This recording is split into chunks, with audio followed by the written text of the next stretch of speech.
Was Daniel always a mechanic, or were you like, where does the love for the cars come from, or the knowledge, man? It was never a big like family thing where it was like, oh, my dad did.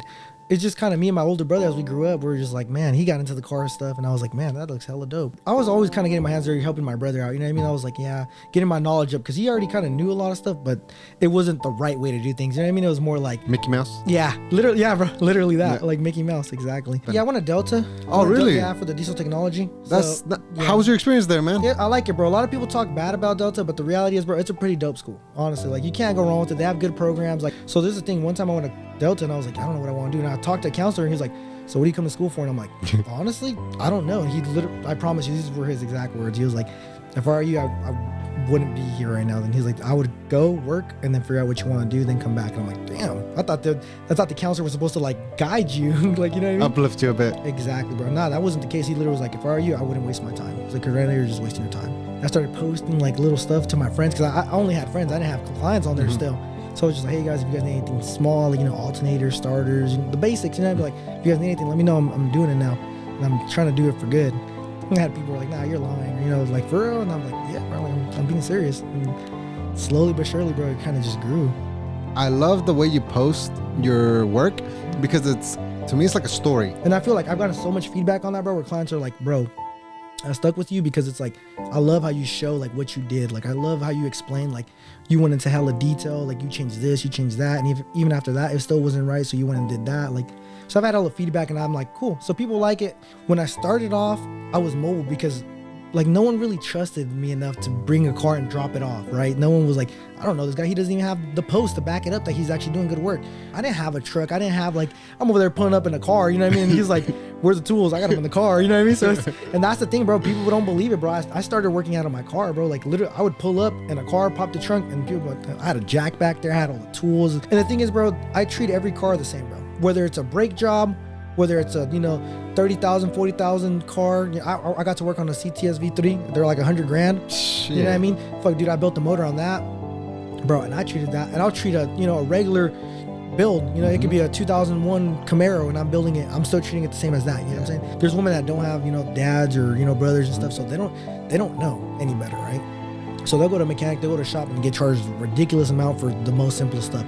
And that's one thing, bro. I always try to tell like my female followers and stuff, bro, like I'm super straightforward. Like, bro, I'll tell them straight up, like, look, if they're gonna charge, go to a different mechanic. You're gonna see what they're gonna charge you, but I'm telling you right now, like, just don't let them get over you. I'm a human being in the day, bro. I've messed up before. I've created, mistakes where I'm like, damn, if only I would have took a picture, if only I would have labeled this, or if only if I would have done that, that set me back. Because, I'm human, bro. I'm not gonna sit here and lie and be like, oh, bro, every job I do is perfect. Every job, like, no, bro, I create mistakes sometimes too, bro. I'm a human being. What's up, raza? Welcome back to the Valley Vibes podcast. I am your host, Roman, and I got a question for y'all. Are you guys team cars or team trucks? On the car side, it's usually BMWs, Lexus, Hondas, Toyotas, Challengers, Chargers, Mustangs. And on the truck side, it's Chevys, GMCs, Rams, Raptors. Let me know which one y'all prefer. And if any of those ever breaks down or any other car you own has issues in the 209 area, please tap in with Daniel the Mechanic. Daniel the Mechanic is today's guest. Graduated from San Joaquin Delta College, had a few odd jobs along the way, which he talks about, and then went all in, started his own mobile mechanic service, which is not as mobile as he used to be, but he perfected his craft and is now one of the most well-known mechanics in the car scene in our area. He has an incredible story, and I'm so excited to let you guys hear his story. And Daniel, man, you're a G, bro. This was definitely one of my more favorite episodes to record. I'm really inspired, man, and I hope the viewers can also like capture and see the inspiration that you left behind, man. You have a great story, and I wish you nothing but all the blessings of the world and all your future endeavors. Saludos, dog. And without further ado, I hope you guys really enjoy this episode. Peace.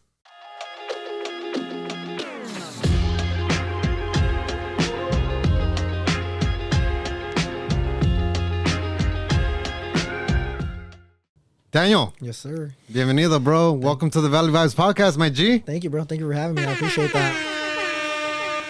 Daniel the Mechanic, right? Correct. That's how I am. That's original. Yeah. Hey, man, I noticed that brands don't really matter. It's what you make of them. Yeah, most definitely, bro. I ain't gonna lie. At first, I was trying to think of something like crazy to catch attention, right? But then I'm like, bro, I'm just a mechanic. I was like, let me just say Daniel the Mechanic. And they know it's you for sure. And then, yeah, exactly. They know it's me. So going into your page, man, I've seen you have a good track record. Yeah, thank you. RVs, big rigs, semis, agriculture equipment, and of course cars. Yeah. But that's dope enough. But I want to know, man, was Daniel always a mechanic, or were you like, where does the love for the cars come from, or the knowledge, man? Honestly, man, we don't come from like a home of like, you know how usually people that are into cars are like, well, my dad was into cars, or I had an uncle that was into cars. Not really, bro. Honestly, we grew up, basic cars. My dad had a nice car here and there, or my uncle that had like a Mustang or something. But it was never a big like family thing where it's like, oh, my dad did. It's just kind of me and my older brother as we grew up. We were just like, man, he got into the car stuff, and I was like, man, that looks hella dope. But I never grew into like working on them until I got like later into it. But I was not always a mechanic though. Was it like through movies? Through like just seeing them on the streets? I would see them on the streets, honestly, and that's really what got me interested. I'm like, man, if one day I could work on something like that, or like, not even work on them, is more like, man, if one day I can have something like that, But little by little, my older brother, he started buying stuff like that, like Mustangs, Fox bodies, and stuff like that. He would bring them to the house, and I'd check them out. Like, these are badass. I'm like, I want one. I want to work on one. Was the Fox body I scrolled all the way down and I saw the OG one. Yeah, is that the first one? That one is one of mine. I think it's on my page. Yeah. That one, I've owned a lot of them. I've owned about like 15 of them already. 15? Yeah, bro. I've owned hell of them. I don't know.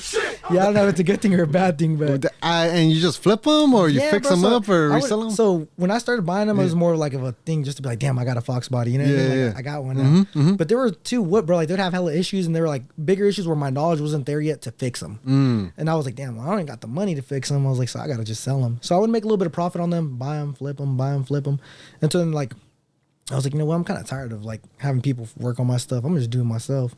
And that's sort of where I kind of went with it. I was like, yeah, I'm just work on my own stuff from now on. For sure. And when did you start getting your hands dirty? Like, did you go straight into it, or were you doing a job prior to this? I want to say like, yeah, I was always kind of getting my hands dirty, helping my brother out. You know what I mean? I was like, yeah, getting my knowledge up, because he already kind of knew a lot of stuff, but it wasn't the right way to do things. You know what I mean? It was more like Mickey Mouse. Yeah, literally. Yeah, bro, literally that, like Mickey Mouse, exactly.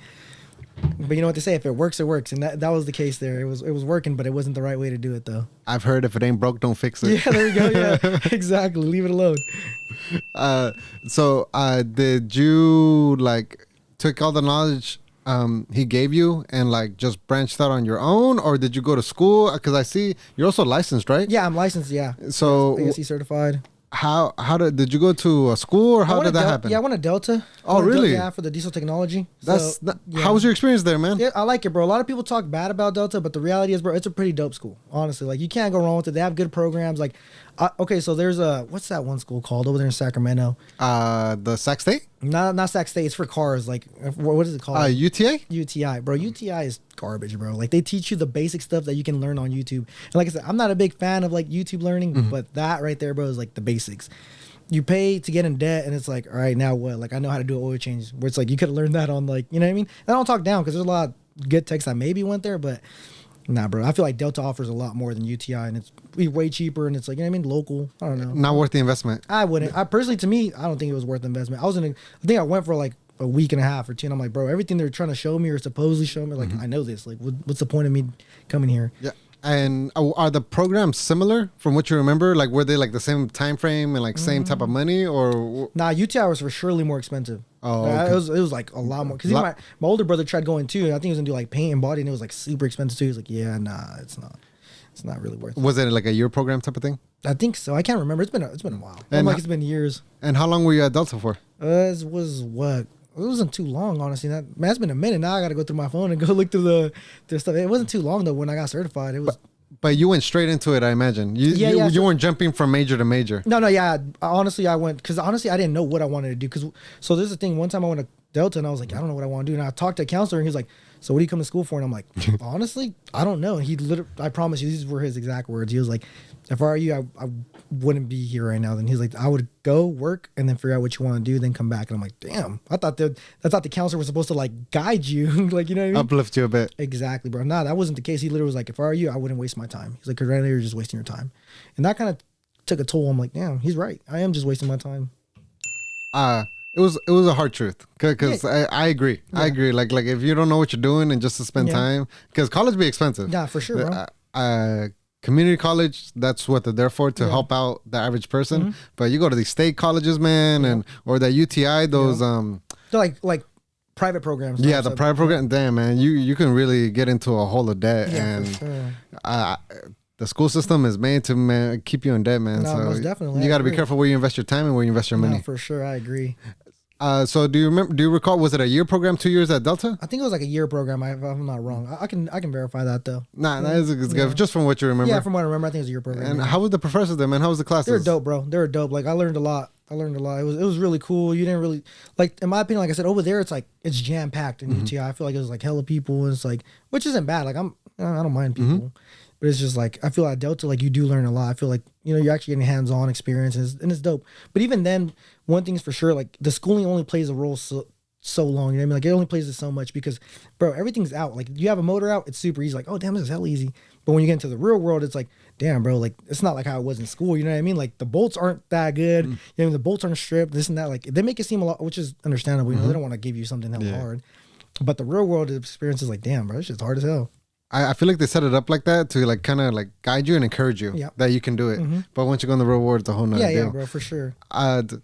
You make friends or cool with the professors? I know it was more like one-on-one, but like was it strictly just go to school? Yeah, strictly really it was just like I just wanted to kind of get in and out. You know what I mean? I was like, I met some cool people, but it wasn't really like I was there for the friends, because I was like, man, I felt like my time was ticking, so I was like, I got to do it now. Like, you know what I mean? I didn't want to just chop it up with people or be cool with I would ask questions when I needed them, and then sometimes I already knew a lot of stuff, so I was like, I wasn't asking too many questions. Oh, okay. But a lot of hands-on then, it just sounds like. Yeah. Well, I mean, you had like this, in the booklet and stuff like that, but it wasn't too crazy. That's cool. When did you graduate, if you can remember that?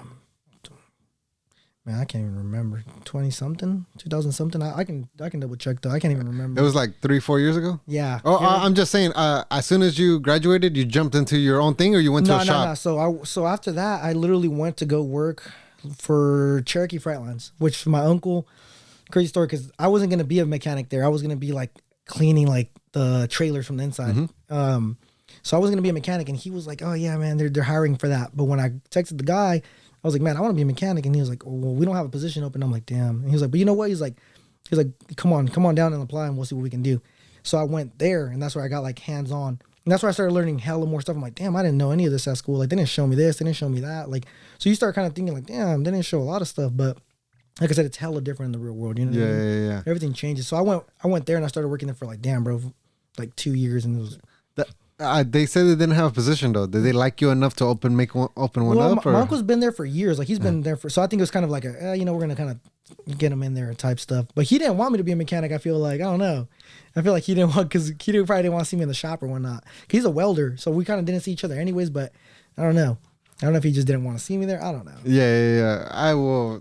And then from transitioning from there, where did you move on to? Was that when you started your own thing? So no. After that, after I was working at Cherokee Freightlines, I had growing up, like from 18, I started getting some random ass jobs. I'm not gonna lie. Yeah. I worked at Pick and Pull. Some people remember me from Pick and Pull. They're like, I used to work at Pick and Pull, and I'm like, yeah, I did. What were you doing there? I was just selling parts, bro. Literally sell parts and sell the cars, the cars that they sell. You know how they have a little lot with the car. I would sell the cars there, bro. And like, bro, some people remember like, bro, I feel like you used to work at Pick and Pull. I'm like, I did, bro. And that's what kind of got me a lot into cars too, because I was like, damn, I was kind of seeing hella cars and stuff like that. I was like, yeah, I hella like cars. So that grew a lot for me, and then I was jumping from job to job, bro. I was like, man, if I don't like it here, I'm gonna leave. If I don't like it here, I'm gonna leave. So, bro, it was funny, bro. And then I ended up like getting out of the car stuff. I became a manager at Macy's because I lied to get in there, bro. Oh, shit. Bro, I lied on Indeed. I was like, yeah, I ran a team of like 6, and I tell people all this time, and they don't believe me. I'm like, bro, I have pictures, I have videos, it's hella funny. I lied, bro. I was like, I used to manage a team of 6 people and stuff, and they were like, oh, cool, so you're well overqualified over here. Bro, I went over there, I didn't know how to run none of it. I was just over there just, I wasn't even that much of a people person. I was over here trying to tell this guy he's like 60 years old how to do his job. I'm over here, bro. I don't even know what I'm doing myself. So it was hella funny, bro. But yeah, after that's when I started getting into like the car stuff. But after Cherokee Freightlines, I went to something called Plug Power, which is super interesting. It's like I became a hydrogen technician. Hydrogen technician. Hydrogen. Like the gas hydrogen. Oh, okay. Yep. So pretty much it was like battery powered, but by hydrogen. It's weird. Like I didn't know too much about that either, but they were willing to train me. So they were like, oh yeah, we're willing to train you. So they moved me down to LA for about a month. So I was living in LA for a month. And bro was, they're just showing me the basics, like what it is, how to do it, how to work with it. But after that job, bro, that's when I didn't like it because it was like, man, the guy there was just, bro, it was like a girl. I didn't like it, bro, because he was a grown man. I'm a grown man. He was trying to talk to me a certain way. And I'm like, yeah, you know what? You know what I mean? It was like, I don't know. He was like trying to talk to me a certain way. And I was like, yeah, you know what? After this, I don't know if I like this anymore. Hey, man, no matter what position you have, no matter how old you are, nobody never tolerate disrespect. Yeah, no, for sure. And I felt like that's what it was. And that was like pre-COVID. I remember that. So I was like, yeah, you know what?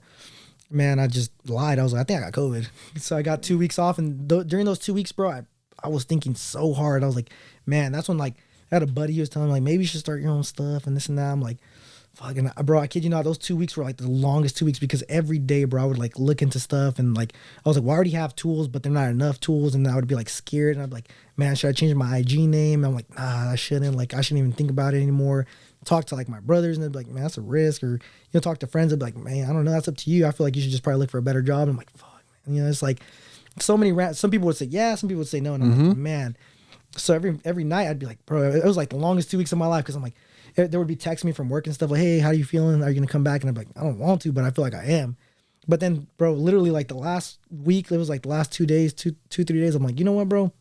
I'm going to stand on it. Like, I'm not going back. I'm going to do my own thing. And sure enough, bro, like I was like, I'm going to just do it. And I changed my IG name and I started posting like little stuff to my friends because I only had friends. I didn't have clients on there still. So I was just like, hey guys, if you guys need anything small, like, alternators, starters, the basics, I'd be like, if you guys need anything, let me know. I'm doing it now. And I'm trying to do it for good. And I had people who were like, nah, you're lying. Or, like, for real? And I'm like, yeah, bro, like, I'm being serious. And slowly but surely, bro, it kind of just grew. Hey, bro, shout out to you. I just want to tell you, man, good for you for graduating. That's a big step, man. Like, thank you. Good for you, man. And also for taking that jump. Yeah, thank you. Because both those things, bro, many people don't got them on the track record. And for you to have both, bro, respects to you, dog. You. That's really dope to know. And it's really inspiring me, man. Thank you. So the first cars you started posting, was it personal vehicles or was it like close friends? No. So the first couple cars I posted were like close friends, I was like, man, and as you can tell, like if you go down, it's not like, they're not crazy cars, what I mean? They're like, somewhat like, the stuff you see now, traffic, what I mean? Nissan Altima, you see a Honda, I'm doing stuff, but I needed to post, bro, because I was like, man, I'm not posting. And that was my problem. I'm like, you know what? I'm not posting so people aren't seeing that I'm a mechanic. So first couple cars, bro, they were literally just like close friends. And then I started getting like, I guess randoms, it was like friends, family. And there I was like, okay, cool. Like I'm getting a little rhythm. Here we go. Like it's a little rhythm. And little by little, it was kind of like that. I see you have a great following and the work speaks for itself, man. One thing I definitely got to give you credit on is if you guys check out Danielthemechanics page, I love the way you post your work because to me, it's like a story. Yep. You start off with and it's multiple pictures, which is really nice. It's the before and afters. You start off with the story. You start off with what was the problem of the client or what noise did they hear, what was wrong. And then you said what you thought it was or what it actually was, because sometimes it's not even what the client thinks. It's sometimes you after inspection you find, oh no, it's not this, it's that. And then you mentioned the equipment you use or like you tag the brand and company, and at the end of it you get the end result, which is a new part, a good car. So it's really good, man.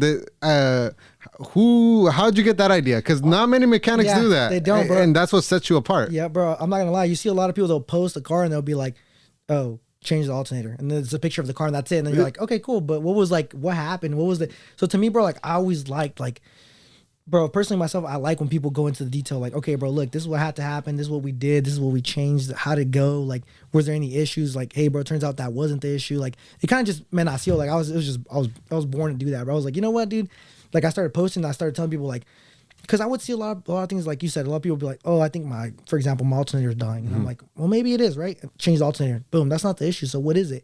So like, I have a lot of people, like even younger techs, they'll go to my post and they'll send them back to me like, bro, I did what you did and like it helped. Like, cause I was going to like the most basic things and I kind of went and I'm like, damn, I read what you posted, like what you typed out. And I'm like, damn, that was what this client was having. So I just went straight to that. And I'm like, damn, really?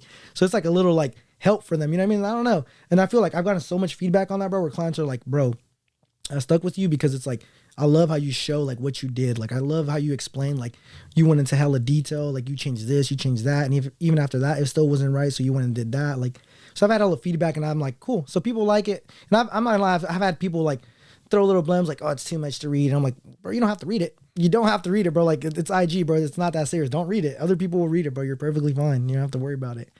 So I don't know. That's my own thing. I love that you do that because it's definitely working out for you. Yeah, thank you. And then on the comment on like whenever people say you spam too much or whatever, I say, man, then unfollow me. Yeah, like for sure, like if there's something on TV you don't like seeing, turn the channel. Yeah, or like something like, bro, that does. And when people say that, man, you got nothing better to do. Exactly. Just complain. Yeah, exactly. But I want to go back to. Off the top of my head, I just want to ask you, because you're getting so much positive feedback from other technicians, and isn't that's kind of hinting like that you're good at like educating other people that are in the same field as you? Is that something you'd ever consider? I definitely would, honestly. Like, for example, like I've had a lot of techs that are like younger, and I've screenshotted it because I'm like, it kind of gives me motivation to keep going. Like, damn, really? Like, I just post sometimes just to post, but I've had techs be like, bro, you know, one day I hope to be good as you, and I'm like, really? Like, I kind of like makes me think. I'm like, damn, I'm pretty good, ain't I? And like, you know what I mean? Like, it kind of like hypes me up in a way. I'm like, damn, I'm pretty good. And I'll have guys be like, yeah, one day I wish I can work beside you. I'm like, really? Like, so to me, bro, that's like type of words like that. I'm like, damn, like I sometimes don't even see that in myself, even though I'm like, I know I'm good, but them telling me stuff like that, I'm like, damn. And let me get the record straight. You're a one-man team? I'm a one-man team, bro. I do it all by myself, bro. Oh, shit. Damn, bro, because the amount of volume, like the amount of cars. So how many cars you pushing out a week or try to knock out in a day, or how do you do it? It varies, bro. I'm not gonna lie, bro. I've had like, bro, no lie, like 10 cars, 12 cars in one day, literally there, like stacked up, bro, on the street. And I'm like, damn, bro, I gotta do all this. And some people will be like, no way. I'm like, bro, I promise you, like. So I have like frequent clients that'll come and they'll be like, damn, bro, you got hella cars today. I'm like, yep, I got so-and-so's truck, this truck, that car, and we got this and that. And it's like, bro, it's crazy. That's true, right? Because you are mobile, but not as much as when you started, right? Yeah, correct. So that's another thing. Yeah, good. I'm glad you mentioned that. So when I started off, I was mobile because like no one really trusted me enough to bring a car and drop it off, right? No one was like, I don't know, this guy, he doesn't even have the post to back it up that he's actually doing good work. So I would have to go and, you know, bro, it was annoying. I was like, man, I'd have to go take hella tools. If I forgot a tool, I'd have to go back, take stuff to clean up their driveway, make sure I don't get it dirty. It was just like, it was not it, bro, honestly. But when I started off, that's what helped me grow, because that's when people were like, well, you know what, he did a great job over here, he was respectful, he was like, you know, whatever. So now, like, I can trust him, I can drop off the car. So like, that mobile job I knew was going to lead to like them dropping it off now. So I was like, yeah, you know, it kind of worked out. You had to build up your credentials. Yeah, literally, with the people. With the people, and credibility and everything, man. Pretty much. So how long were you doing mobile till you started to build that like reputation? I started doing mobile for like, man, a cool minute, like 6-7 months. I would go to people's houses, fix them, and then like, you know, stuff like that, bro. I was like 4 months in, I paid for Yelp because I was like, man, I need people. Like, I need to see something happening right now. I need to see more money. I need to see more income, because you know at that time it's like that's what it was about. So I started paying for Yelp, and then Yelp, I was getting actually good thing from Yelp, but they were charging too much. So I was like, yeah, you know what? It was a little. I've heard Yelp's expensive. Yeah, I'm not. Yeah, it's expensive, bro. I was paying a lot. I remember I was like, I ran it for like 2 weeks, and it was damn near like 100 something. I'm like, oh damn, well, that's kind of expensive.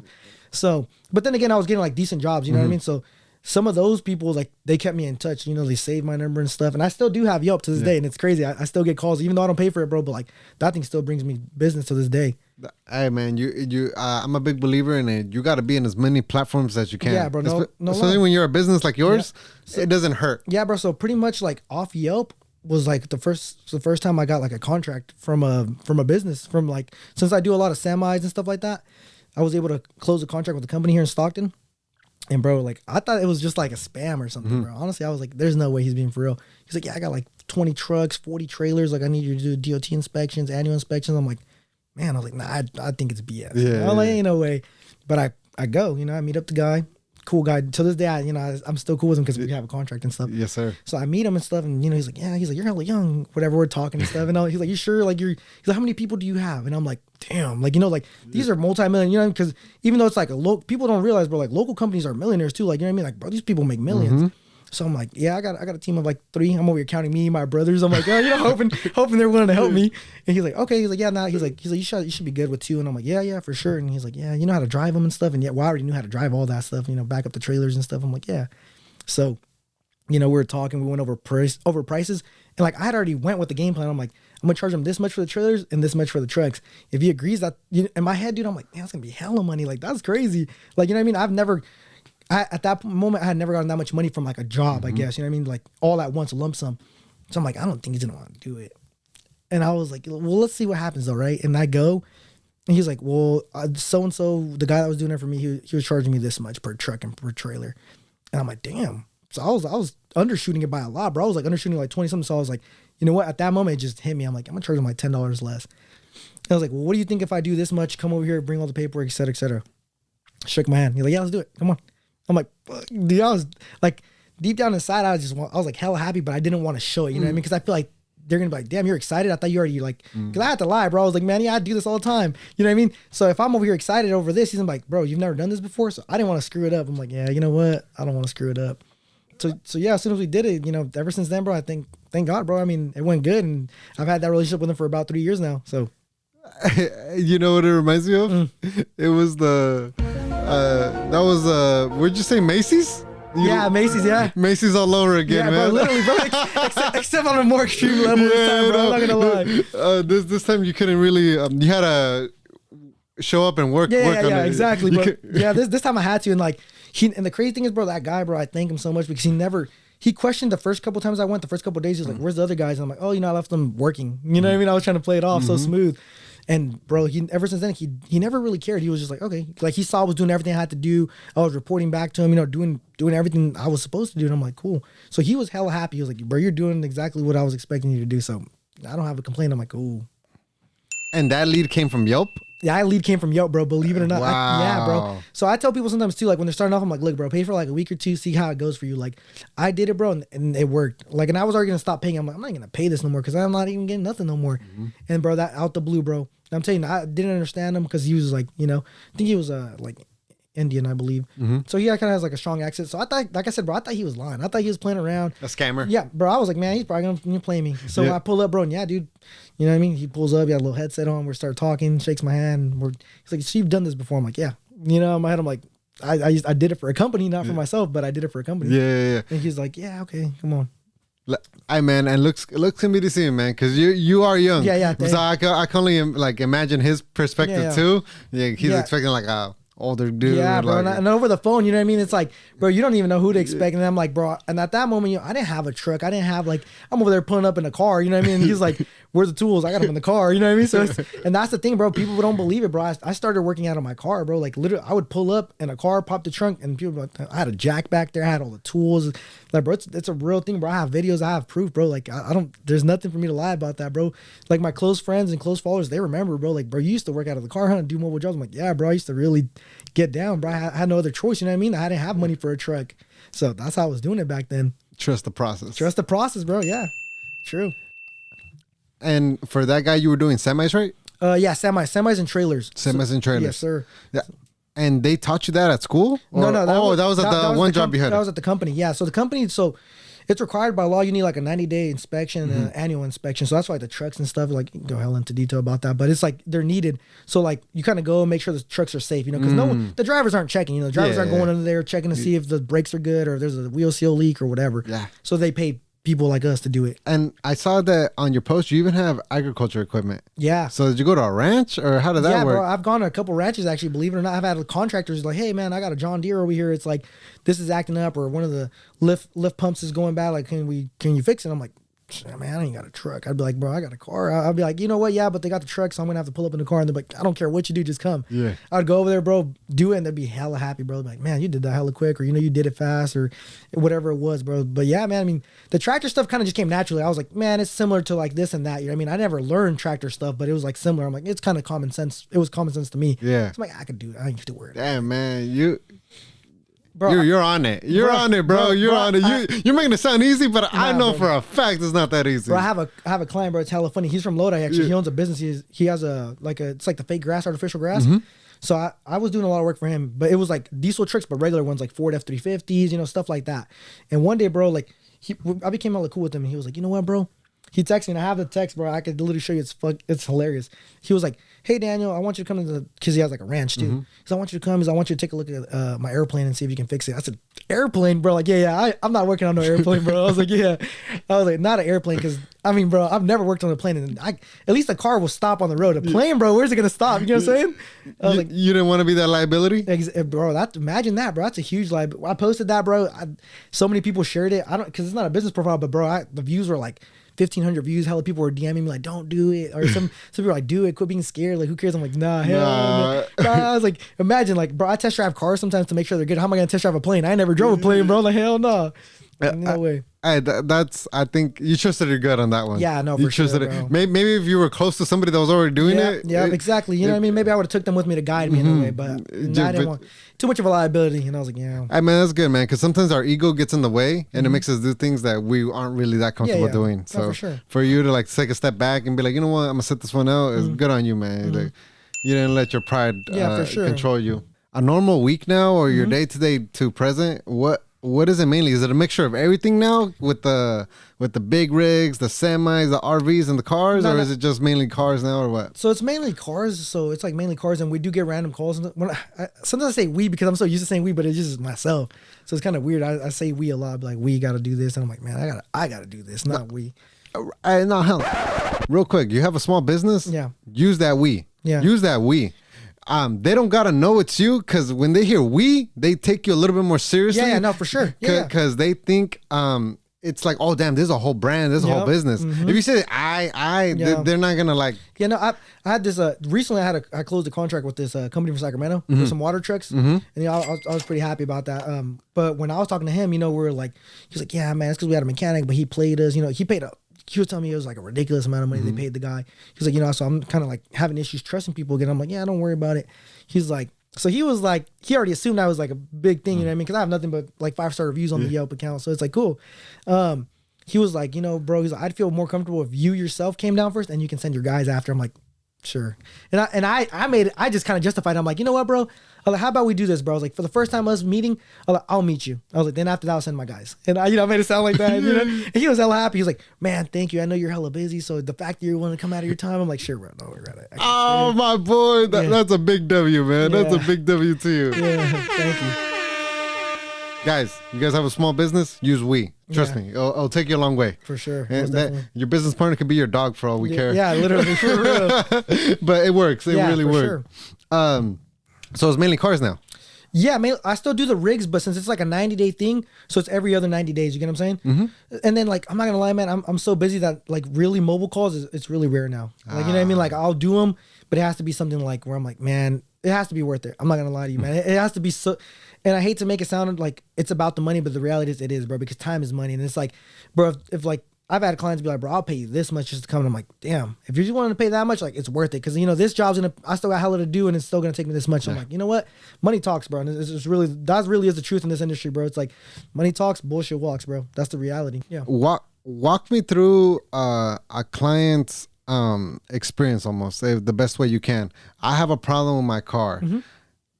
I DM you, I send you a video, I send you a picture, I write your description. What's the best way to like respect your time and also get like my quote, or like what, like how does a customer or potential client like contact you to get a problem fixed? Yeah, I mean, honestly, man, there's so many different clients, and it's like everybody's different, bro.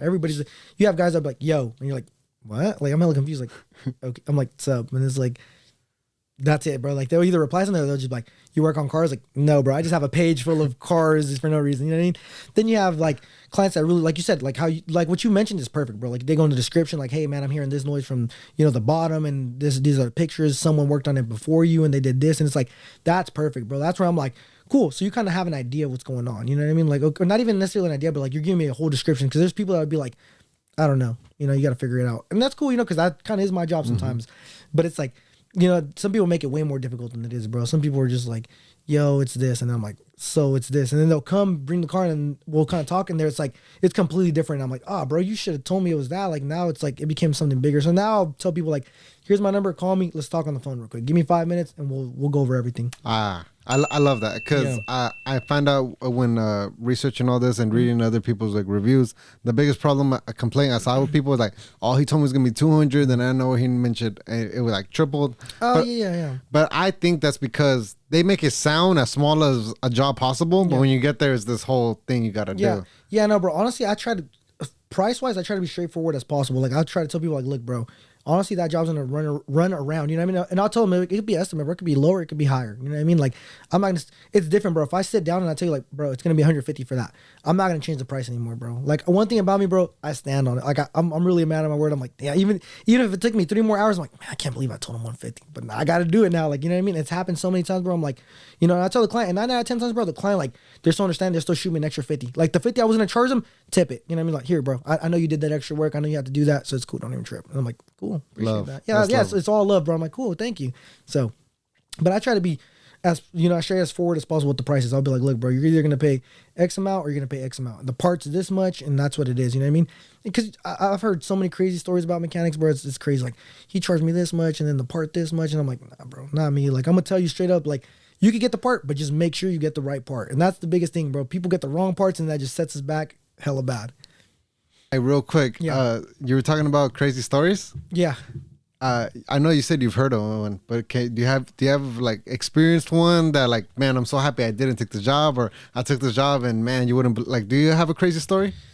I got a couple. I mean, like as far as like, what do you mean, like crazy stories? Like no, they didn't want to pay and stuff like that, or like stuff like that, or what? I didn't want to pay, or you found something you completely didn't expect, or man, I'm not gonna lie, it's hella funny. I had a client. And they asked me to replace a fuel pump, right? And there was a Subaru, it was an Outback, and those have it like inside, but they're like in the back seat, but they're like you got to remove the seat and stuff. You know, and I have the video. I hate bringing it up, but it's old as hell. But I was replacing it, bro, and I'm like, man, it smells kind of weird in here. Like it smells like gas, but it also smells like weirder. And I'm like, I don't know. So I was like, bro, what the hell's going on? And like, bro, I was throwing the tools like on the ground, right there in front of the seat. Bro, and I was gonna reach for my ratchet, and when I was gonna grab it, I'm like, what the fuck is that? I'm like, it's hella shiny. I'm like, what is that? Bro, it's a butt plug. Oh my it was hella dirty, bro. I got the video, bro. That shit fucking, it was horrible, bro. I was like, there ain't no way, bro. I was like, there's no way that's happening right now. I'm like, oh hell no, bro. I was like, damn, bro. They're like, nah, that's wild. That was wild right there. You know what I find funny? You have receipts to everything. Yeah, bro. Everything you mentioned, you said I can show you. I'm like, holy shit. I try to have proof for damn near everything. I'm like, hold up, bro. Let me show you real quick. Man, you're not even allowing me to use this button on you. Stop the cap. Because you're about to pull out your phone. Hold up, let me pull it out real quick. Let me show the camera real quick. No, that's crazy, and I love that. So we talked about how like is the best way to approach you with clients and stuff. I kind of want to help out people that like that either want to like. I want your advice. Yeah. Somebody with a problem with their car. Do you recommend going straight to a pro, or do you recommend them like trying to figure it out themselves first, or like is there certain situations where they should or shouldn't? I mean, honestly, I feel like it varies there, because if it's something simple as like changing a battery, why take it to a pro? You know what I mean? Like you're gonna get charged a certain amount, or you know whatever it may be. I'm not gonna lie, I've had people call me and they're like, bro, I'm having this issue, and honestly, bro, I could have taken advantage and been like, oh, bring it to me and I'm gonna charge you this much. I don't know, it was as simple as like a fuse, or simple as like, bro, just turn off, disconnecting the battery for 15 minutes, putting it back on. That would have helped, bro. Stuff like that. I could have taken advantage and be like, I'm gonna just charge them $100. That was the easiest $100 ever. And nah, bro. Like I've literally helped. I've guided people before. I'm like literally not doing anything. I'm like, look, bro, go here, pull that fuse, do this or do that. So I feel like you should definitely think about like, hey, you know what? If it's something simple where you're like, yeah, let me try to do it myself, changing a battery or stuff like that, like do it yourself. But once you get into like motor stuff and whatnot, it's like maybe leave it to the pros. Yeah. Because I'll tell you one thing, bro. Being cheap is expensive. Say that one more time. Say that one more time. They gotta let the people say that one more time. Bro, being cheap is expensive. I'm not gonna lie to you. The cheaper you are, the expensive it gets, bro. Yeah. I've had guys, bro. I've had cars that have been brought to me, bro. I took it to like 3 mechanics. They were cheaper. Now it comes to you. I'm like, bro, what you paid those 3 guys, that's what I would have charged you one time. And now you're going to still pay 4. You know what I'm saying? Like you paid 3 times already and you're still going to pay one more time. And that one more time is still going to be higher because you had all these guys touching it and I don't even know what's going on anymore. You know what I'm saying? So it's like, bro, being cheap is hella expensive. I always tell my clients that all the time. and because not only that, because typically it's like people that don't know what they're doing, they're just thinking about it, and then also you gotta go in there and fix whatever The they mistakes, messed up. exactly, bro. And that's like you're working backwards at that point. Yeah, at that point you're kind of working backwards. So like I said, it kind of, I'm a big believer on that. Like I tell client, I always say that, like, get it done right the first time. So you know what I mean? You want to get it done right the first time, come to Daniel. Y'all heard it here first. So now I'm gonna get more with the equipment side of things. Do you have there's all kinds of brands: Milwaukee, DeWalt, the Snap-on, high, low, medium, and of course, like obviously the pricier ones work a bit better, last a bit better. Do you what do you work with, if you don't mind sharing? I work with Snap-on, but you know what I mean, like that's really just like my personal choice. But I'm gonna tell you something, bro. Like Harbor Freight is like the cheapest stuff. You know what I mean? Like, that's, everyone talks smack. Yeah, Harbor Freight is cheap, but I'm gonna tell you something. I still to this day use some Harbor Freight stuff. Why? Because it's like there's certain stuff that I'm not gonna use, like some special tools that I won't use, bro, for like a year plus, and they'll come out the blue. I'm like, damn, I gotta use that special tool. So, bro, I'm not gonna spend 50 because Snap-on, bro, special tools are bro so expensive, bro. They're like 1,500, just depending on what you're looking at. You know what I mean? So they're so expensive.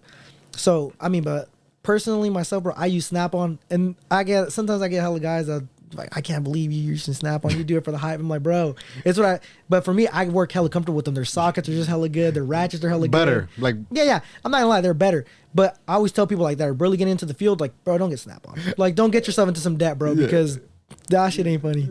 No, I said butter, but yeah, better too. Bro, smooth. You're getting hungry on me. So I know you use it, but it's also because you make money. I feel like Snap-on's more for like the professionals as yourself. I would say, yeah, bro. Like if I have a text ask me like, bro, you think I should buy a Snap-on? I'm like, no. Like, bro, like, are you good? And they're like, no, I'm barely getting into it. Like, no, don't do it. Why? Because, bro, Snap-on isn't cheap, bro. Like it's fairly expensive, and they make it sound so easy because you buy from them, bro, and you pay them weekly. So it's like, hey, it's only $25 a week, and you're like, oh, cool. And it's like a $700 set, and you're like, but it's only $25 a week. Like, no, bro, you're not doing the math though. Like, think about it. It's $25 a week for certain weeks till you pay off the $700. There's no interest, but it's like, you know what I'm saying? Like, damn, bro, when you least expect it, it's like, oh, damn, I paid hella money for that. That's $100 a month payment. Yeah, but you know what I mean? They don't make it seem like that because it's like, oh, it's only $25 a week. You know what I mean? They try to break it down on you. Financing. Yeah, literally. It's the game of financing. I get it.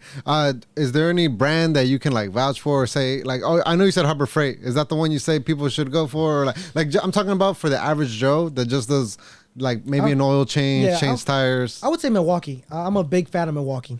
I'm glad you said that. That's what I have. Yeah. I'm glad you said that. Yes. Yeah. I'm a big fan of Milwaukee. I have a Milwaukee Impact, bro. I used to be a big DeWalt guy, but I had a buddy. He had a Milwaukee one when they first came out. He was like, it was way stronger than yours. I'm like, hell no, dude. We tried it out, beat me hella bad. I'm like, damn. You know what, bro? Literally a week later, I want to go get a Milwaukee. I'm like, damn, that should change my life. So I hella like Milwaukee. I'm a big fan of Milwaukee, bro. I have an Impact. I have a lot of Milwaukee tools. I love that the batteries are universal. Yeah. That's like the big pro. You don't gotta be having a bunch. Exactly. Just the two duals and boom, call it a day. Exactly. Love that. Speaking about equipment and like brands, there's another personal question I have for you. Okay. When is not a personal question, a question about the cars. Okay. When is do you recommend people always go OEM when they replace their parts, or does it again depend on what it is? What's your thoughts? Because I'm thinking anywhere from the windshield wipers all the way till like the brakes and rotors and all that. I'm not gonna lie, I say OEM for certain things. Some certain things, like from doing this for so long, like there's certain things you have to do OEM. Like, I mean, there's certain sensors like you have to run OEM. You can run an AutoZone one, but like from my experience, like they're gonna go bad at this certain amount of time, or that's gonna happen, or you know what I mean? Like certain things, like there's certain things where I recommend like OEM, you know, like maybe like motor components, lifters and stuff like that, like try to stick to OEM or better. You know what I mean? Like I wouldn't go like, hey, go get some AutoZone ones or O'Reilly ones. Nothing wrong, but I just havened had good results from them. Yes. So it's like you know, like wipers and stuff like that, bro. Even on my own personal vehicle, I'll get some Duralast brake pads. You know, get some Duralast Gold, call it a day. You know what I mean?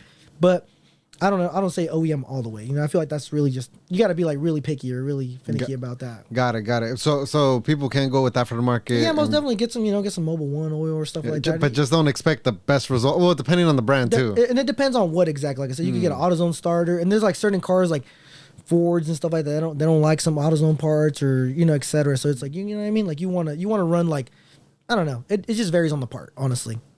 Like, but oil changes and stuff like that, you can run some autos on oil. That's what it is. There's a few things that I do think people can do at home. Well, this is just me talking personally. What I think we should at least learn and then leave it everything else to the professionals. And that's like you said, the battery change. I think the oil change for most cars is typically easy, and just the changing of tires. Yeah, most definitely. I feel like if you know those three things, I think you're gonna be in good shape. Yeah. But it all requires equipment. And that what should I know for you it's gonna be way different, but what should like an average person always carry, like in case of an emergency? What are your thoughts on that? I mean, honestly, I've seen some good kits and whatnot like around. You can get some online, or even like I said, Harbor Freight has good little roadside service kits where it's like, hey, you know what?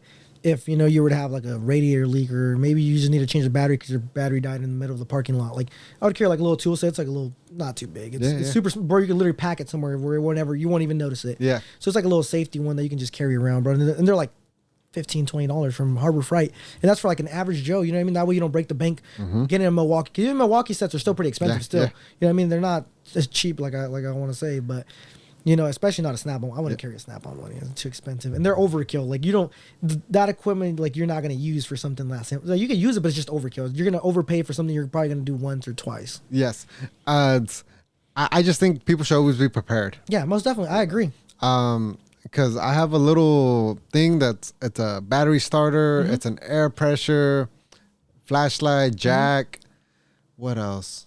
What else could people always have? Well, I'm talking my kids could have a truck, but I always I'm hoping for the best, but I expect the worst. I've never had to use them, thankfully. Yeah, thankfully. But any big trip I ever take, I'm just make sure the chart prepared. Yeah, you want to be prepared anyway. Because there's nothing worse. Oh.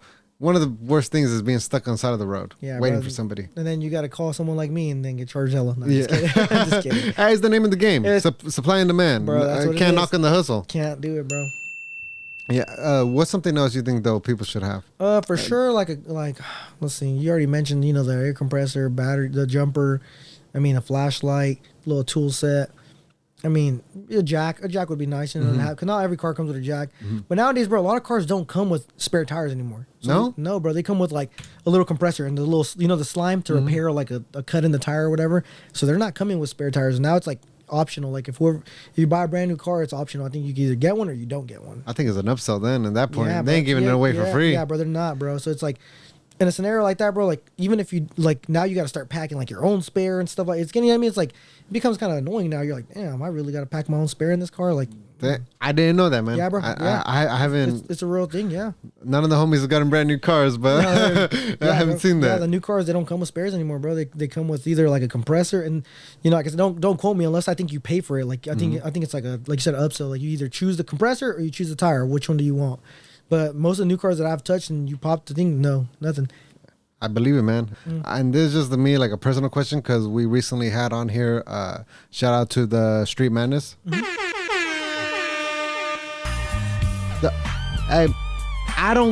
not a car guy. I'm not a car guy, straight up. So I don't know that much, but they were talking about how they run through cars, and I'm assuming it's not tires. Are they like killing the life of their cars, like when they're doing all that burnout stuff? I mean, I've seen it happen before. Guys blow the motor, they're redlining them till they give out, blowing them up and stuff, blowing trannies, dumping the clutch, fucking up the clutch and stuff like that. I mean, they run through them, you know what I mean? But I mean, I think that's really just a personal thing, It's like really they want to do it, It's not more like when you go to those shows, you're not expecting to like baby the car. You're not gonna just just try to do a donut and that's it, call it a day. Like, no, you're going out there and you're doing your thing. So they're like purposely killing them. You're purposely trying to do, you know what I mean? You want to go out, you're going out to show out, you know what I mean? Okay, that's why you don't see like the nice ass cars really in there. I mean, you'll see some nice ones here and there, you know what I mean? Here and there, yeah. But usually people, if you can get a cool little Mustang for like 1,000, 1,500, you don't care if it fucks up because you're like, I got it for 1,000, I got it for 1,500, who cares? You know what I mean? It's whatever. Crash it or blow the motor, I'll just leave it there, you know what I mean? So. Okay, I see. Because I don't. It looks cool, but I don't get the whole behind like what are they doing? But I'm assuming it's. I mean, destroying the parts. I mean, yeah. I mean, I think it's really more of like a personal thing. You know what I mean? Like, I'm not gonna sit here and say like I've never done it. I've done it myself, but I've never been at a sideshow doing it for hella people. You know what I'm saying? Like I can't sit here and lie and cap for you to use the button. And be like. Like, oh yeah, bro, I swung it in front of, a whole crowd. Like, no, bro, I've done it, with some friends or by myself or whatever. But nah, and guys, he's kidding on he's never done it. yeah, Last thing we need. Yeah, last thing I need. No, sure. Nah, I'm kidding. What is you talked about like a $1,500 car. Like, let's say somebody had a budget of like $5,000. Is there any like model or brand car you would recommend to get? Like just nothing flashy, like just something to get you from point A to point B that are very reliable. Like a casual car, you would say, like for a normal, normal, reliable. I would honestly say like a Honda Civic, Honda Accord, or Toyota. Can't go wrong with Toyota or Honda, bro. Those are the twos. Like they never die. They never die, bro. Never. They keep pushing. Bro, you could get a 2000, bro, with 200,000 miles, original motor. That thing's still pushing, bro. I'm not gonna lie to you. True. So 3,000. I mean 5,000. You could probably find one. Yeah, you can find a newer one now. Yeah. I mean, I'm not gonna lie. Things are kind of expensive right now. The market's still kind of weird. Like it's kind of still adjusting, but you for sure can get like I would highly recommend like a Honda or even like Toyota. Those are like my two goes. Nissan's all right, but I like Honda and Toyota. Any brands you would stay away from that you see like reoccurring issues or problems or a model? I would say like Range Rovers and like a lot of the foreign stuff is. So that's the thing. I feel like when people say like Mercedes and stuff like that, like they get the conception where it's like, damn, if it breaks, it's expensive, or like maintaining them is expensive. It's not necessarily expensive. It's more like, bro, you got to keep up with the maintenance before stuff happens. You know what I'm saying? And the thing, a lot of people that drive them, they wait last minute where they're like, oh yeah, I'm gonna wait till it fucks up, or I'm gonna wait fucking 10,000 miles over the oil, and then then something messes up and it becomes a bigger issue when you could have avoided that big issue. You know what I mean? Yeah. Add on to that, how can we be better car owners? Daily, like are the oil changes are really important. Yeah, I definitely do recommend. Like that's one thing a lot of people are like, like it doesn't really matter. Like it definitely does play a big role. Like it is, it's been proven it does play a big role. I would definitely suggest, your every 5,000 is recommended, every 6,000. Like I'd recommend them getting changed. You know what I mean? Unless you're getting like some AMS oil, which is very expensive oil, and the AMS oil filter. But it's like quality stuff, though. You know what I mean? You can go over like 10,000 miles with that thing. So I'd recommend that. That's pretty good. What else to be better owners? Like I said, I'd keep up with a lot of the basic stuff. Cabin air filters, air filters. You know what I mean? What's a cabin air filter? Cabin air filter is what filters inside the cabin. So in like newer vehicles, some of the older models, like some of the older 2000s and stuff like that, they didn't have cabin air filters. So you kind of would just get all the air from the outside. So all the contaminants and stuff, all that would get inside the cabin. Now a lot of newer cars, even like up to maybe 2005 and up, some of the cars already have them. Their cabin air filters are little filters where they like filter the outside air, so it catches like all the dust, all the little particles, all the fine particles. It catches that. Oil changes. You said filters. Anything else? Spark plugs. If you know how to change them out, and they're not too difficult, like on Hondas and stuff like that, they're not super difficult. So I try to tell people, like, keep up with that, spark plugs and stuff like that. Yeah, I mean that's really the basics. I mean, spark plugs, oil change, cabin air filter, air filter. That's about it. Yeah, and cars are cars at the end of the day. Nothing lasts forever. Nah, and that's the reality, bro. I've seen cars with the lowest miles and they mess up. Like, you know what I mean? Even though they were treated so good and out the blue they're messed up. And then you got that 200,000 mile Honda all beat up, no AC, flooring all the way down, and that thing's running like a champ. So it's really just a luck thing, really, bro. I've seen some low miles cars with no results. Like they're horrible cars, and then you have like those cars that just been ran through and they're hella good. It's weird. Love that. And most of your knowledge was hands-on, and like you learned it in the real world, like we said. Have you picked up anything like from YouTube, or how's YouTube like? What's your relationship with YouTube? Because I feel like a lot of people of us that work from home, like myself, is not work from home, but like work on our cars from home. It's I do YouTube. I YouTube Google my best friend. Yeah. What about you? It's a love-hate relationship, man. But I gotta say one thing: you guys gotta stop saying, YouTube said it was a 30-minute job. Like, no, they speed up the videos. They show the easiest parts. They'll show like 5 tools out of like the 30 tools you really need. It's like, so it's a love-hate relationship. I'm not gonna lie. When I was younger, I would use it a lot too, and I'd be like, oh man, this thing, I could do this. I could do that. Next thing you know, I'm halfway in. I'm like, damn, I don't got that tool. I don't got this. I don't got that. And it's like, I don't know. It's a love-hate relationship. I haven't learned nothing new I haven't been on YouTube for like car stuff in a minute. I'll look something up if it's like, man, I don't know. I can't remember the last time I was on YouTube to look something up like for a car to be like, oh, how to change, whatever. What I use a lot is it's called All Data. It's like All Data. So it's a program and you pay for it, and that breaks down a lot of schematics for vehicles. But I use it a lot for electrical work. So I use it a lot like when cars are having a lot of electrical issues. That breaks down all the schematics of all the wires. What goes what voltage it should be reading, or etc. Like that thing's crazy because that's what the dealership uses, all data. So that's what they use. So I have access to that too. That sounds very next level. Yeah. The normal Joe should not be having all data because you're paying too much money to just have it for no reason. Like you're not gonna. What are you gonna look up? How to do an oil change? You know what I mean? Like you could do that on YouTube. That's too much for the normal person. I have a truck on my page that some guys, the half of his truck, the cabin stuff, it burnt because some guy did some wiring incorrect and it burnt. Oh shit! And it's on my page. The guy's truck burnt, like literally. And that was going the cheap route. That was him, going the cheap route, bro. He wanted to get some lights wired up, and I'm like, all right. And I gave him a price, and he was like, I'll let you know. Next, he got it done. I'm like, dope. That's one thing about me, bro. I never get mad at my clients, bro. I never got mad at a random person because they told me they were gonna come to me, and then next, they got it done by someone else. Mm-hmm. Never, bro. That's never been me. I feel like, bro, there's money for everyone. Like, bro, there's so much money in this world. I'm not gonna get mad because you took a client that was gonna give me $500, $400, even if it's $100. Like, bro, I don't care.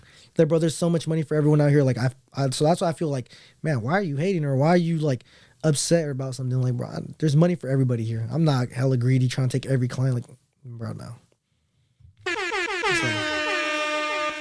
That was a gem, bro. Yeah. I know the people that was a gem. They're gonna know exactly what I'm talking about. That was a fucking gem right there.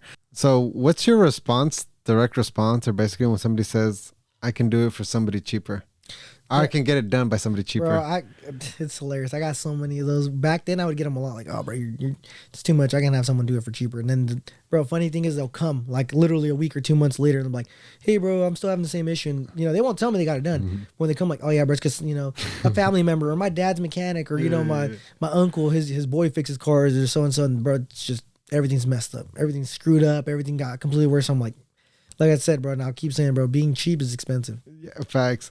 And real quick, just to wrap up the YouTube part. Mm-hmm. So you don't have no like YouTubers you even recommend or even. I mean, I like Chris Fix, but everybody knows Chris Fix. That's the only one I was ready to say with, man. That's the only one I was ready to say. Yeah, Chris Fix is bad. You know what I mean? Bro, I give him my props, bro. He's badass. He's a good mechanic. He's good to, bro. Obviously, he's super known, bro. Yeah, super known. That's the one. Him and I really like. I bought a lot of his Christmas stuff.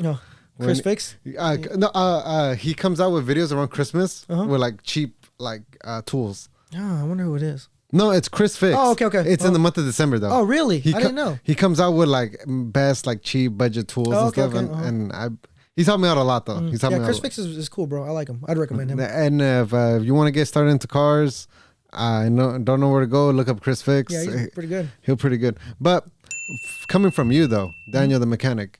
Mm-hmm. Somebody brand new, maybe somebody in school or somebody that just wants to like maybe even put their hand out in their own car. What can you like give advice or what would you say? Like, I mean, honestly, just take the steps, take precaution because honestly, like I said, man, it's even if the simplest job can become the most complicated job. And I posted that a lot, and a lot of my followers, they'll see, I've had guys changing out a tire, like literally, break the lug nuts and that's it. And it's like, damn. What was supposed to be a 5-minute just swap now became a 2, 3 hour, 4 hour because the lug nut's split in half and now it's like we need a special tool, take that off and this and that. The stud's broken. So it's like, bro, I always tell people like, bro, it'll be the most basic things that can really just mess everything up. And it's because everybody, it's not even a bad thing, but a lot of people think like, yeah, I can do it. I'm a mechanic, I can do it. All right, that's simple. I know how to do it. And things they go hands on all at once and they'll forget. And it's like, damn, bro, now what? Like I done fucked up. Now it's like, what am I gonna do? So I think that's like the biggest thing is like really just, bro, it doesn't matter what anyone says. Take pictures, take videos, write notes if you have to. Like, bro, it doesn't, put the bolts in a bag and write what they are. Like, bro, even if people make fun of you, it's like, bro, not everyone has like, photogenic memory or not everyone remembers things the way they do. Like, bro, take videos. Who cares if people are like, bro, you got to take videos for that? Like, bro, it's better to be safe than sorry. Like, you forget a bolt or you forget something and now the car doesn't start or it's fucked up or, whatever. Like, you just take precaution. It doesn't hurt. That's a dope ass tip right there. I really like the nuts and bolts, put them in bags and label them. That's a good one. Because I would just put them in separate corners. Yeah. And one thing my compa, shout out to my boy V8. I didn't know how to change a tire. I didn't know how to jack up a car. I was like virgin, brand new. But he's all about cars and that life. And he held my hand one day, said, hey, man, I'm going to teach you how to do this and that. But one piece of advice that he really gave me that I really liked, and it's true, because on the interior and the trim, the plastic pieces, he says, hey, man, look at a car as like a puzzle.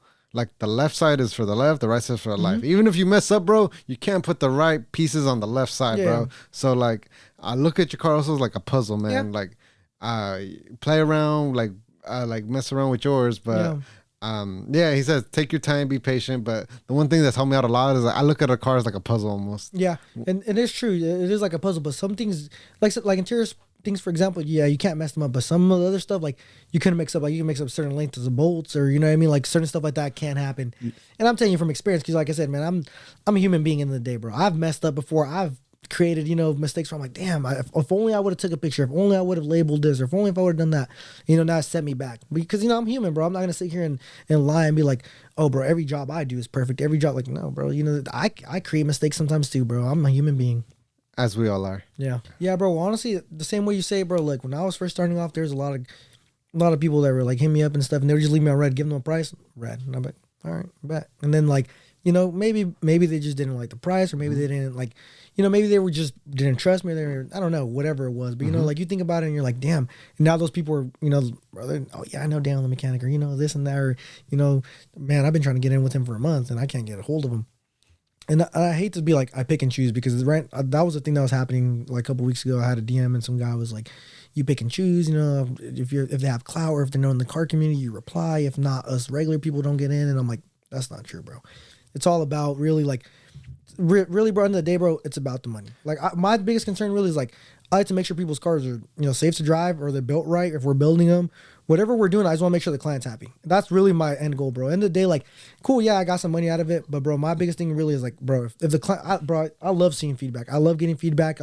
Like clients come and I see like they're not too happy. I'm like, what's going on? Like, talk to me. Like, what's going on? Like, what don't you like? Or like maybe what was it? Like, is it still making that noise you think it's making? Or like, maybe let me help you explain what's going on. Then I'll kind of like guide myself. Like, okay, like they didn't like that we did it like this, or they didn't like that. You know what I mean? Yeah. So I don't know, but yeah, back to that thing. Like, bro, I had people that were like, would leave me on red and stuff, and now it's like, bro, constant DMs, like, oh, bro, what's up? You know what I mean? I need some work, and I'm like, I see that you put on your post that you guarantee your work. Yeah, bro, guaranteed, bro. Like if something, you know what I mean, bro, something goes wrong, and I'm like, yeah, you know what, dude, it's like, it was my fault, or something didn't go right, or whatever. I'll take full responsibility. Like I said, bro, end of the day, bro, I'm not one of those people that's gonna like be like, nah, hell no, that's your fault, or this, you know what I mean? If it's something where I'm like, damn, bro, this is like a factor where it still might break or it might not break, I tell the client up front, because like I said, bro, I guarantee it, so I don't want to be like, it's gonna be perfect. No, like, bro, a lot of times, like, I do a lot of AC for the summer, so it's like, bro, a lot of guys don't think it's a recharge and you're done, and I'm like, no, bro. So this right here, I can't guarantee, because what if you have a leak? What if the compressor goes bad? What if this? And it's like, there's so many what ifs. So I tell people like, look, bro, let me know as soon as you start feeling it. If you start feel like it's getting hot, bring it back.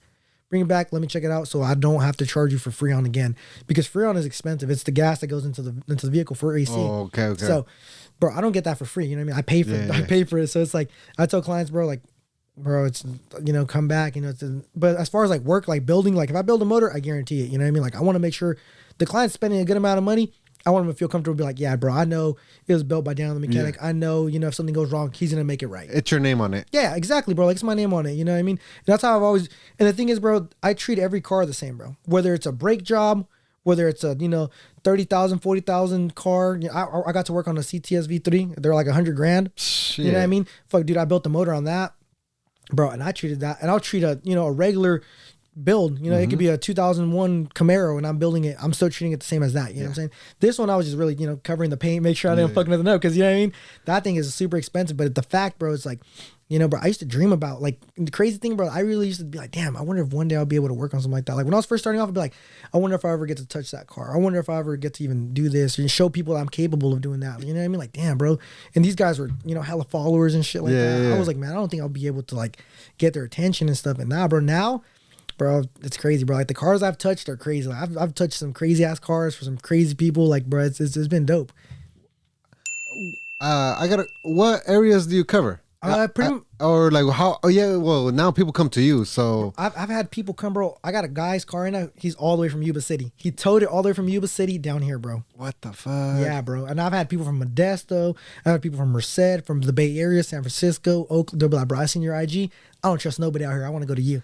Damn. But no bullshit, bro. I got DMs and everything, bro. I've had the guy right now. I have a guy's Fox body, Yuba City, over here. Towed it, bro. And I'm like, damn, bro, you really? He's like, nah, bro. I seen someone shouted you out. He's like, bro, I know they've never shouted mechanics out, and they shouted you out, so I know, like, bro, they were being for real. So I needed to bring my car to you. Damn, bro, your name carries weight. Good for bro, you, so man. yeah, Love that. Yeah, I appreciate it, bro. Thank you. you're flooded with DMs. Yeah. You're busy till for a month, you said? Yeah, bro, I'm booked. Bro, honestly, bro, I'm booked out damn near like, bro, a month and a half, damn near 2. But the thing is, I try to keep everybody happy in a timely manner. You know what I mean? I try to get everybody to be like, hey, even if it's a simple job, I'm like, man, maybe I can squeeze them in during this time period. You know, where I should take my break, I'm gonna squeeze them in and try to do it then, and I'll just squeeze them, kind of keep everybody happy. You know what I mean? So, but big jobs like big motor builds, yeah, bro. I got one doing right now. On the 8th, a guy's gonna drop off a Corvette, and after that, I have a Trailblazer. So yeah, it's like, yeah, pretty much I'm stumped. Hey, but have you ever considered like, I know you talked on the contracts, you count your brothers in. Yeah. But you ever think about like having somebody on to like be like right there, like either passing you tools or training them? Yeah, bro, honestly, I've thought about it, and I really have thought about it hella hard. There's been times I've talked to people, and they're like, bro, why don't you just hire someone? I've had DMs where guys like, hey, bro, are you hiring? Like, I see you have a lot of work. Like, what's up? I can help you at a certain rate. And I've offered jobs before. But the problem is, bro, it's hard to find good people. It's hella hard, bro. Honestly, bro, it's hard to find someone that because at the end of the day, bro, if I didn't love what I did, I wouldn't run a business. You know what I mean? I wouldn't be doing it as a business. I would be doing it as a hobby. I'd probably be doing it as like a little side thing, doing it Friday, Saturday, Sunday. But I wouldn't be doing it every day, bro. Like, and that's the thing. Like, not everyone has passion, like has the same passion as me for cars. And that's the thing, bro, because you got to have so much patience.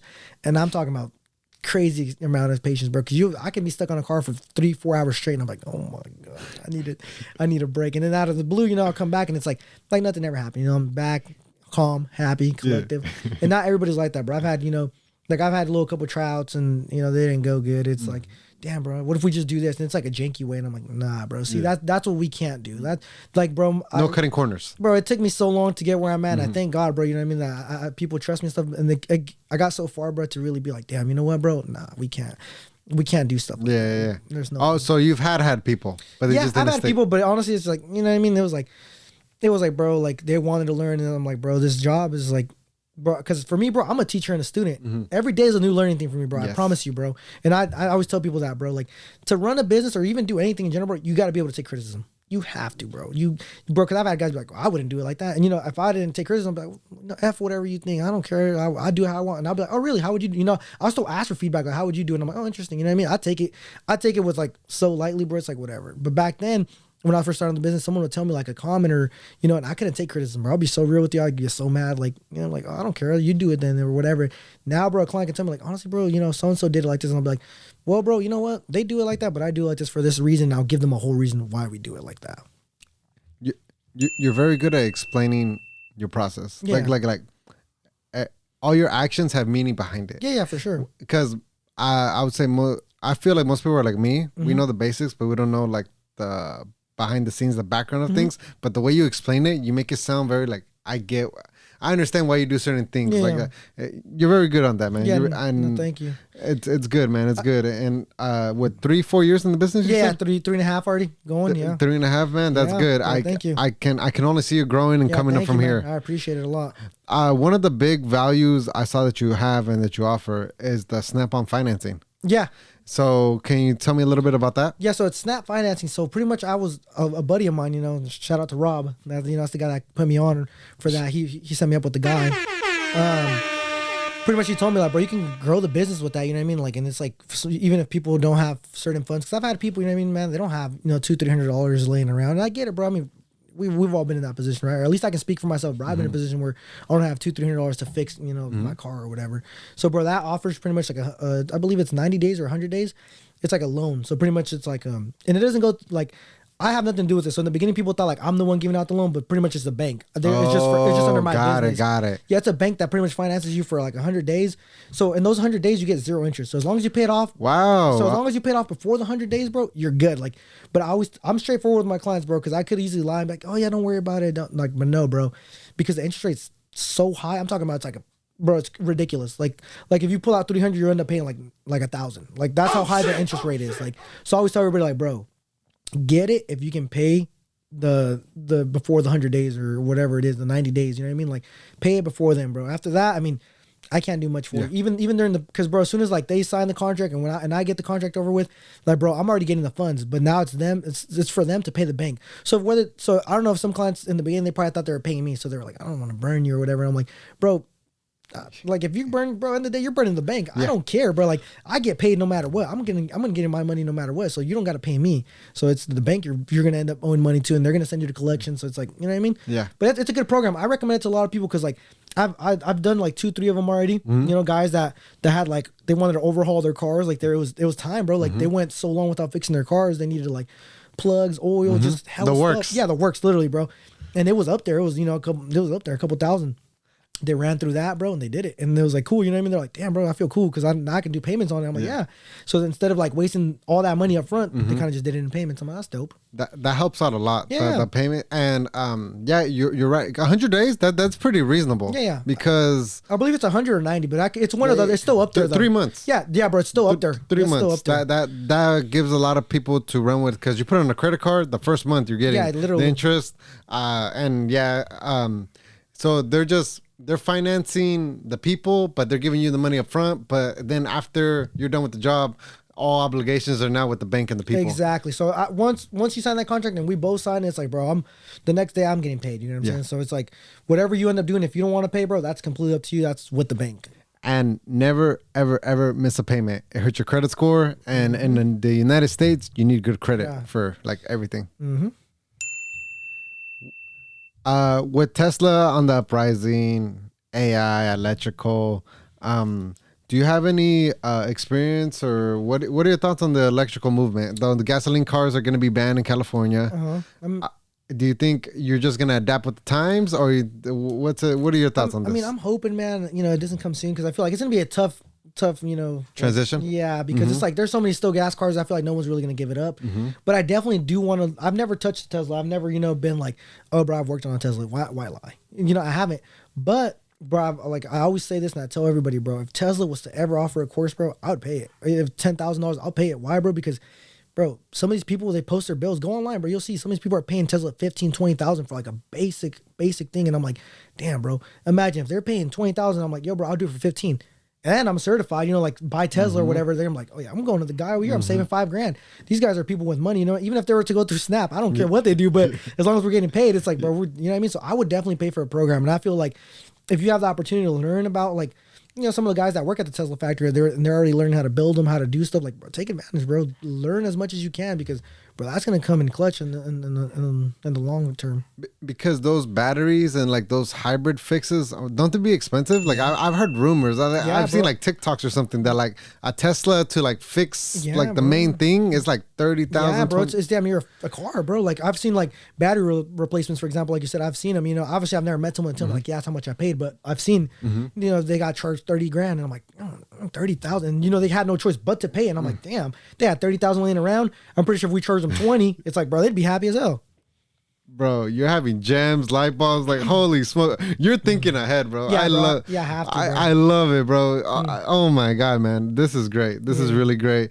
So I have a follow up question to this: is when do you think is when do you think it's the right time to like go ahead with an expensive fix, or like, you know what, it's not even worth the fix, just junk it or sell it? Yeah.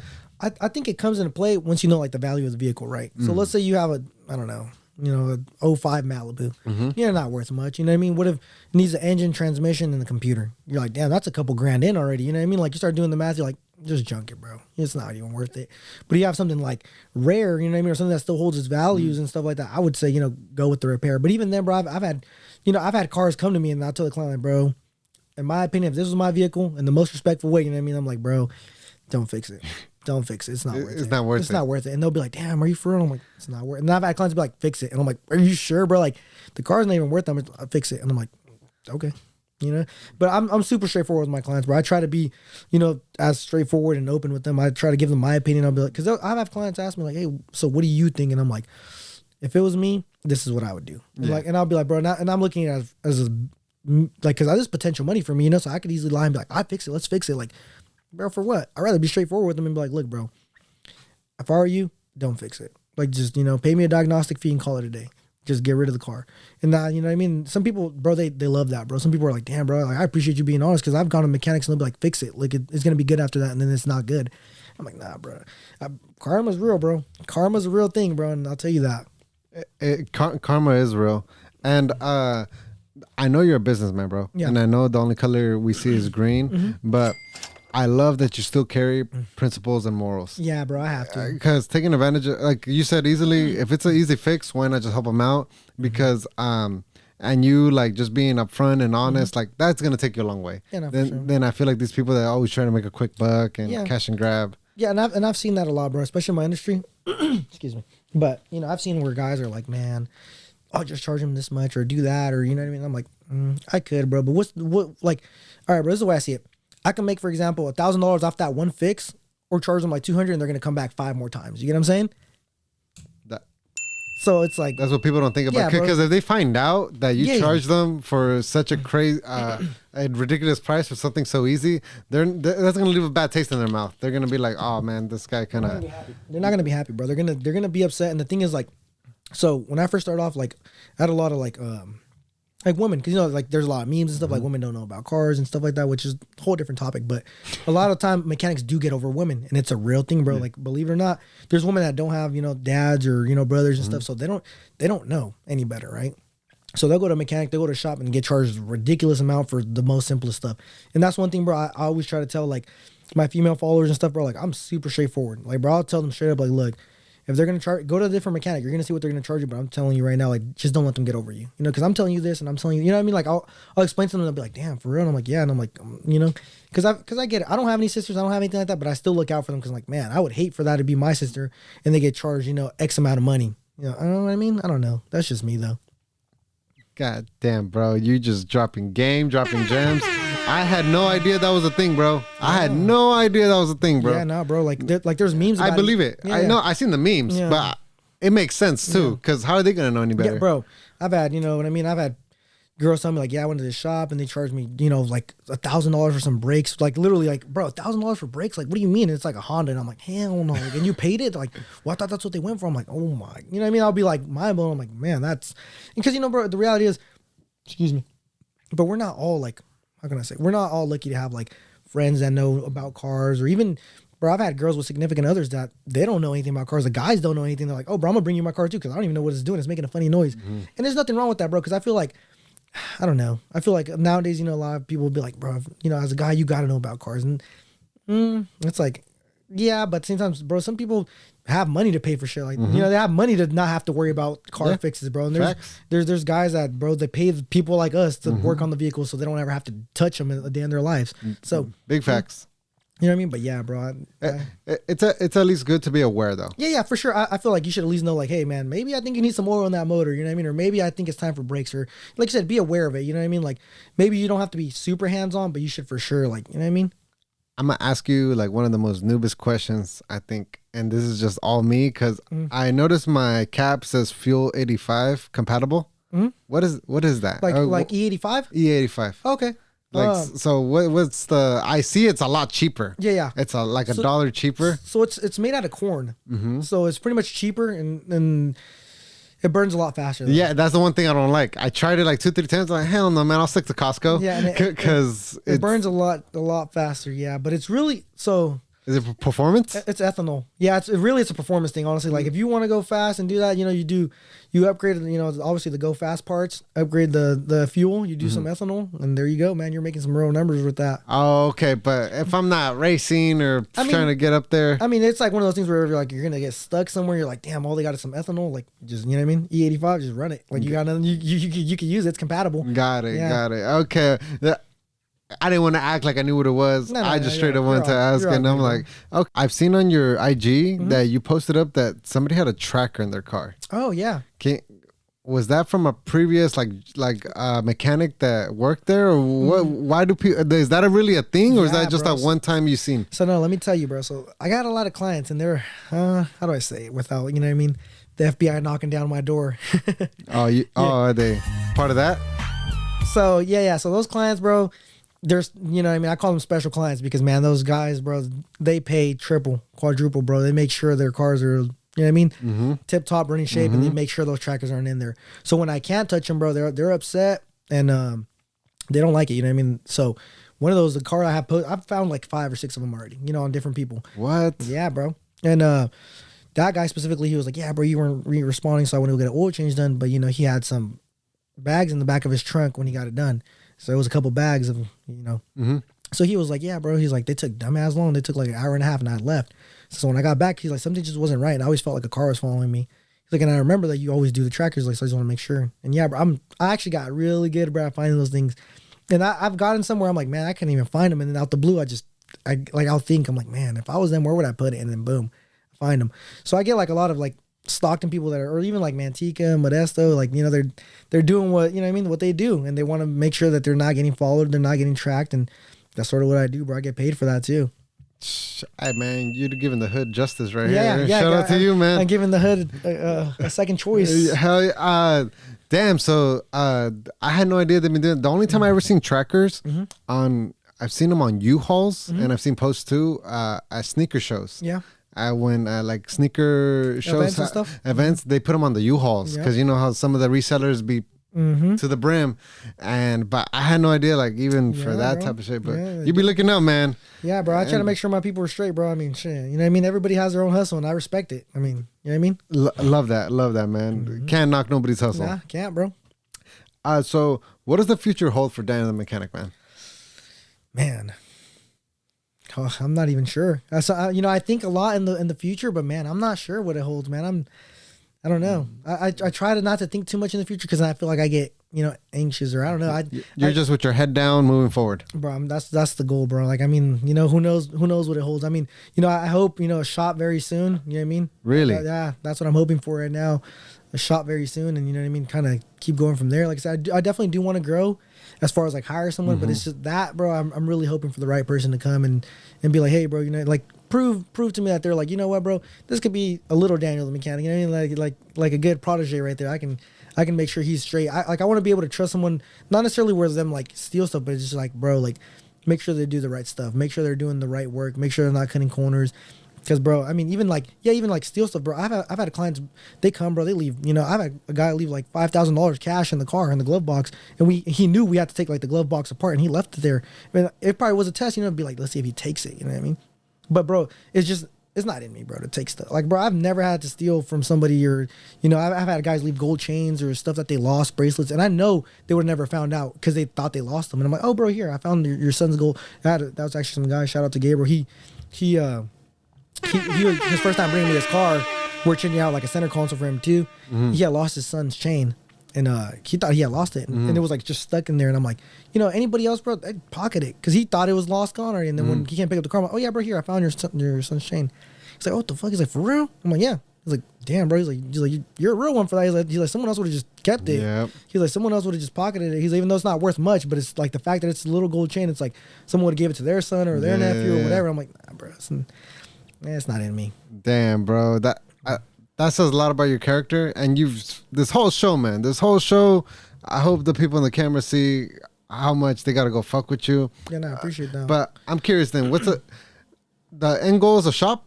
I guess my end goal is a shop, bro, and then we'll see. Yeah, I mean, we'll see what the rest of the year has to bring, bro. Honestly, and you're right. It's not the best idea to work too far ahead because us as humans, we're constantly evolving. Yeah, for sure. I mean, like I said, bro. I mean, you never know what could happen, And I always say that, man. I mean, I say that, as I don't know, as cautious as possible. Because I mean, man, we're alive one day. What happens the next day? You really never know.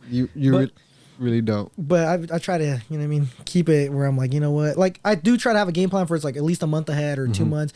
But, those like, oh, what do you have like 5 years ahead of you? I'm like, damn, I don't know. Like, even though I probably should have a game plan already, man, but it's just, it's one of those things where I don't have it just yet. Take me through, wrapping up here, take me through a day in the life of Daniel Mechanic, man. Because I know you said that sometimes you feel bad because you can't reply to people. But it's not because you're just bullshitting. It's because you're constantly busy. So what's a day in the life for Daniel the Mechanic? Man, I wake up as early as possible, man. I go to the gym because, man, I really started going to the gym again. I wasn't going anymore. And I feel like, man, I feel like once you work on something for too long, I feel like, bro, you'll damn near go crazy trying to perfect that skill. You know what I mean? I feel like, bro, at that point, I was losing myself. Like, bro, it was like wake up, work all day, stop like 7 or 8.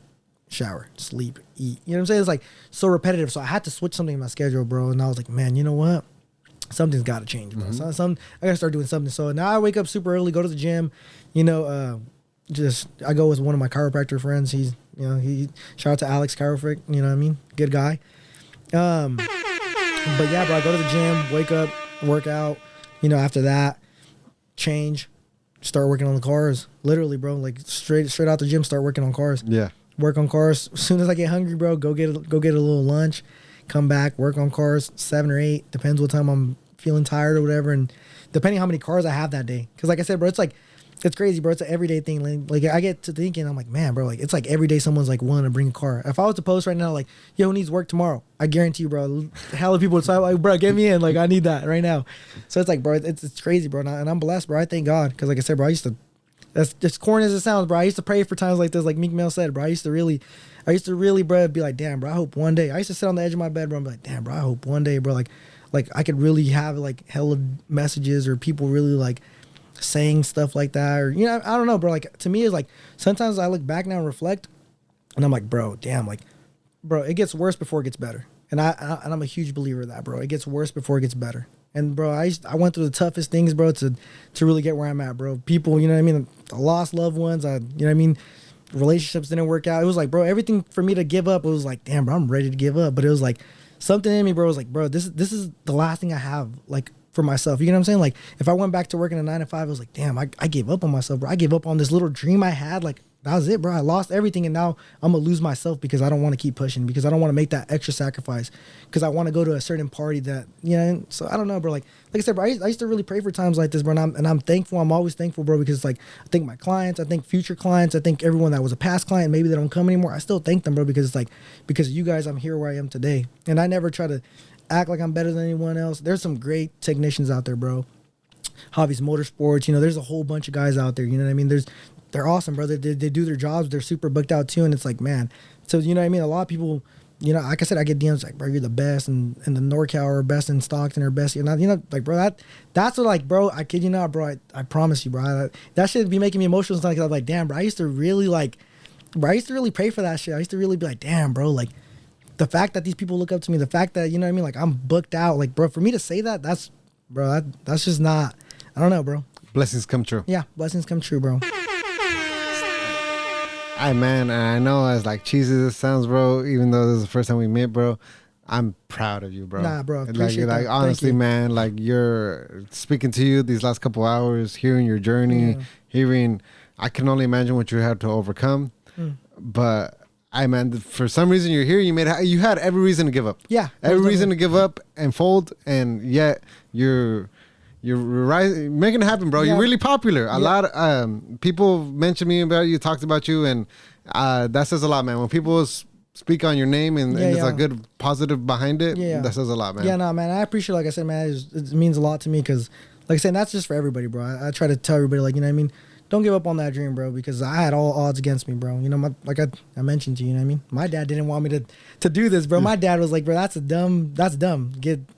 Stay on something that's going to be like constant paychecks, constant, days off, constant, like, bro, because now it's like I make my own schedule. I work when I want, you know what I mean? It's like, you never really know. I can have a good month, I can have a bad month. You never know. But the reality is, bro, I feel like I overcame a lot of the bad stuff already. It's like, bro, if you have a dream, it doesn't matter if no one believes in you, bro, because at the end of the day, like you said, as easy as it sounds, bro, you have to believe in yourself. Yes. Like, you just have to. I mean, it's either that or no one will. Daniel, wrapping this up, man, you got to let the people know this camera, that camera. Where can they find you, bro? Bro, _Danielthemechanic on IG. And that's all you got? You don't got nothing? Because I couldn't find nothing else. I got you go on Yelp. I mean, you can find me on Yelp too. Yelp? Yeah. What else? You got Google? Yeah, Google too. Bro, honestly, I don't know how I'm on Google, but I'm on Google. So if you guys find me on Google, I've had clients call me, like random clients, be like, bro, I found you on Google. I'm like, oh, dope. Danielthemechanic, is it like that across, or how is it? Yeah, Danielthemechanic. Yeah, _Danielthemechanic. That's how you can find it. There we go. The underscore, right? Yep. All right, Danielthemechanic. Daniel, thank you for coming, bro. Thank you, man. Thank you for reminding me. I appreciate it a lot, bro. It means a lot to me. This was dope. Yeah. Danielthemechanic, Valley Vibes Podcast. Thank you so much, guys. Till the next one. Peace.